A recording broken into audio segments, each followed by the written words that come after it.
दिल्ली के सीएम अरविंद केजरीवाल ने 11 मई को दावा कर दिया कि प्रधानमंत्री नरेंद्र मोदी अमित शाह को अगला प्रधानमंत्री बनाने के लिए वोट मांग रहे हैं।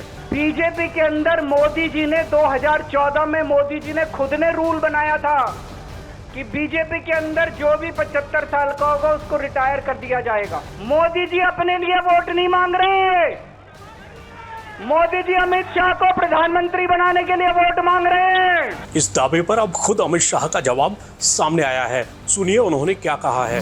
मैं अरविंद केजरीवाल एंड कंपनी और पूरे इंडिया अलायंस को कहना चाहता हूं, मोदी जी 75 साल के हो जाए, इससे आपको आनंदित होने की जरूरत नहीं है।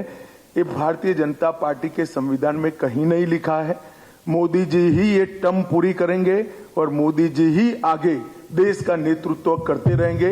इसमें भारतीय जनता पार्टी में कोई कंफ्यूजन नहीं है, ये कंफ्यूजन खड़ा करना चाहिए। इस मामले पर बीजेपी चीफ जेपी नड्डा का बयान भी सामने आया है। उन्होंने कहा है, केजरीवाल और पूरा इंडी गठबंधन चुनाव में विफलता का एहसास कर बौखला गए हैं।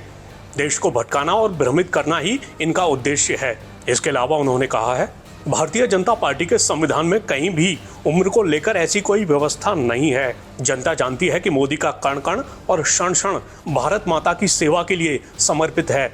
मोदी जी के नेतृत्व में विकसित भारत की परिकल्पना साकार हो रही है और अगले 5 वर्षों के कार्यकाल में मोदी जी देश को नए शिखर पर ले जाएंगे।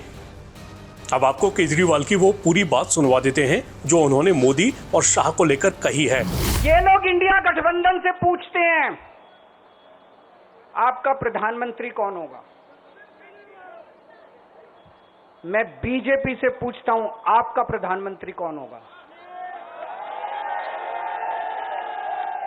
आप लोग सोच रहे होंगे केजरीवाल क्या बात कर रहा है, मोदी जी होंगे। नहीं, मोदी जी अगले साल 17 सितंबर को 75 साल के हो रहे हैं।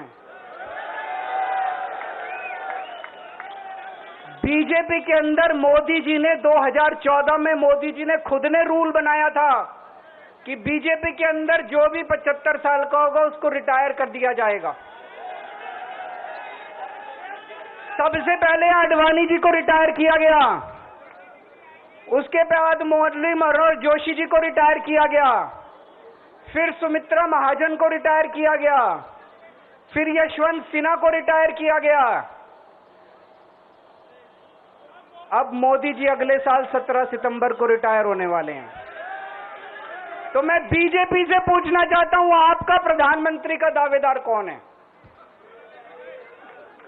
दोस्तों, अगले साल 17 सितंबर तक अगर इनकी सरकार बनी, तो उस पे भी आऊंगा मैं, अगर इनकी सरकार बनी तो पहले अगले 2 महीने में योगी जी को निपटाएंगे ये, और उसके बाद मोदी जी के सबसे खास अमित शाह को ये प्रधानमंत्री बनाएंगे। तो मैं लोगों को, देश के लोगों को आगाह करना चाहता हूं, मोदी जी अपने लिए वोट नहीं मांग रहे, मोदी जी अमित शाह को प्रधानमंत्री बनाने के लिए वोट मांग रहे हैं। मैं पूछना चाहता हूं मोदी जी से और अमित शाह जी से, ये मोदी की गारंटी पूरी कौन करेगा? क्या अमित शाह मोदी की गारंटी पूरी करेंगे? उधर केजरीवाल के दावों और आरोपों पर बीजेपी ने तीखा पलटवार किया है। मित्रों, दिल्ली के मुख्यमंत्री जो तो अभी तुरंत जेल से बाहर आए हैं, उन्होंने आकर हनुमान जी के मंदिर में जाकर पहले प्रार्थना की। वो भगवान श्री हनुमान जिनके हृदय में सदैव श्री राम रहते हैं, वहां से बाहर निकल के भी उनके वक्तव्य और पूरे प्रेस में एक बार श्री राम का नाम नहीं निकला। यानी ये वैसी ही भक्ति थी जैसे आप याद करिए, राहुल गांधी भी हनुमानगढ़ी गए थे और श्री राम का नाम नहीं निकला था। उसके उपरांत मैं ये कहना चाहूंगा, उन्होंने जिस प्रकार की भाषा का प्रयोग किया है और जिस प्रकार की मानसिक विक्षिप्तता का प्रदर्शन किया है, हफ्तुल हवासी का प्रदर्शन किया है, शायद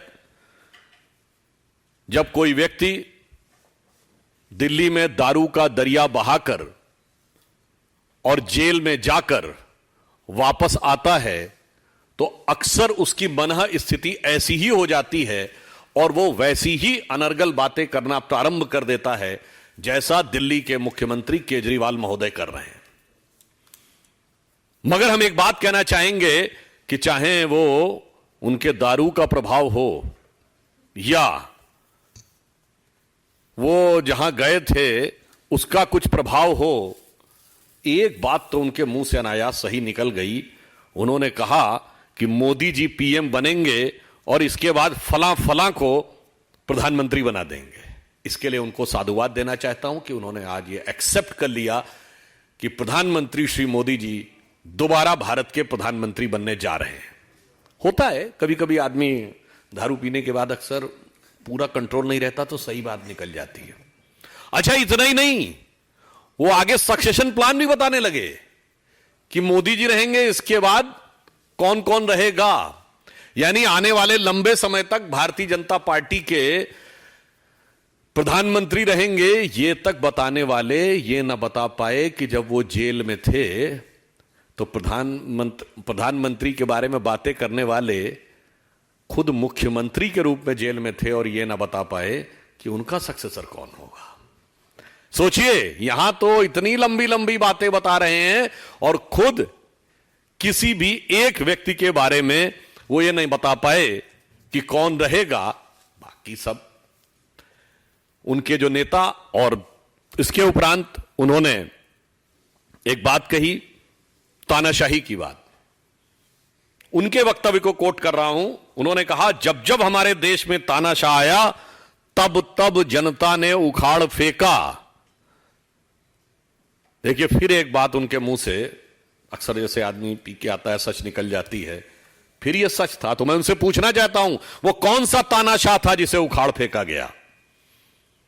आज उन्हीं के तो दामने रहमत में जाके आप खड़े हो गए। और तानाशाही की बात क्या होती मैं याद दिलाना चाहता हूं। माननीय प्रधानमंत्री जी के बारे में क्या क्या शब्दों का उपयोग नहीं किया गया है। कब्र खुदेगी, मौत का प्रकार, बोटी बोटी काट डालेंगे और अनेक प्रकार के जाति सूचक अपशब्दों का प्रयोग किया गया। इसके बावजूद वो सभी नेता जलवाए जलाल से घूमकर हम लोगों को अभी तक अपशब्दों का प्रयोग कर रहे हैं। यहां तक कि मौत के प्रकार तक बता दिए गए, हिटलर की मौत तक बोल दी गई। 10 साल पहले मैं राजनीति में नहीं आऊंगा, सारी संसद चोर है, कांग्रेस से बच्चों कसम खाता हूं समर्थन नहीं लूंगा, गाड़ी नहीं लूंगा, बंगला नहीं लूंगा, सिक्योरिटी नहीं लूंगा, वगैरह वगैरह वगैरह। अरे 10 साल में आप इतने बदल गए, 20 साल बाद आप कि आपका अस्तित्व भी होगा या नहीं? अगर होगा तो किस रंग रूप में होगा, किस साज सज्जा में होगा, उसकी तो कोई गारंटी नहीं। तो क्या आप आगे की बात करते हैं साहब? इसलिए, मगर मैं एक बात कहना चाहूंगा, उन्होंने जो बात कही है उसमें गंभीर संदेश है देश की जनता के लिए कि आजकल ये नई एक्सपेरिमेंटल पॉलिटिक्स का दौर चला गया। 10 साल में इन्होंने दिखा दिया कि जिसको आप नई राजनीति का प्रयोग कहते हैं वो कितना घातक हो सकता है और कितना विद्रूप हो सकता है। How detrimental it can be and how distorted it can be. इसलिए भारत जिस मुकाम पे आके आज खड़ा है तो किसी नई राजनीति को प्रयोग करने का वक्त नहीं है। जांचे परखे खरे नरेंद्र मोदी जी के नेतृत्व में एक मजबूत, सुदृढ़, राष्ट्रवादी सरकार को लाने का वक्त है।